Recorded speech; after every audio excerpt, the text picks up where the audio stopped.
Kontador lang yan, ha? 1,000. Eto na, ang kinakatakot nating taas singil sa kuryente dulot ng numipis na supply ng kuryente noong nakaraang buwan.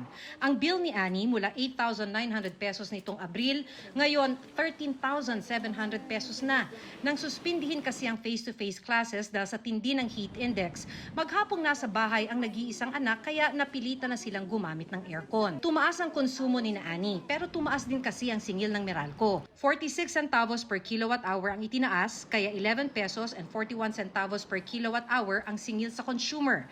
Pinakamalaking ambag ng pagtaas ay pagmahal ng biniling kuryente ng Meralco mula sa wholesale electricity spot market noong mag-red at yellow alert dahil sa kakulangan ng supply at reserbang kuryente. Kapag may alert levels, that simply means there is pressure as far as demand is concerned na nagkakaroon din ng impact sa presyuhan.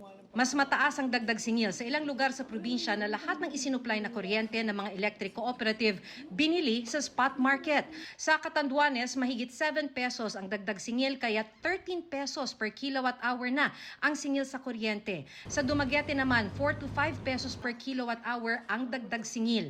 Sabi ng Philippine Rural Electric Cooperatives, maaring umutang sa anti-bill shock program ng Land Bank ang ilang miyembro nila para pautay-utay sa halip na one-time big time ang babayaran ng kanilang mga customer. Dahil ganito na lang ang epekto sa atin ng pagsipa ng generation charge, sabi ng Power for People Coalition, dapat imbestigahan ng mga korporasyon sa likod ng mga pumalyang planta, kaya't nagka-red at yellow alert sa kasagsagan ng tag-init.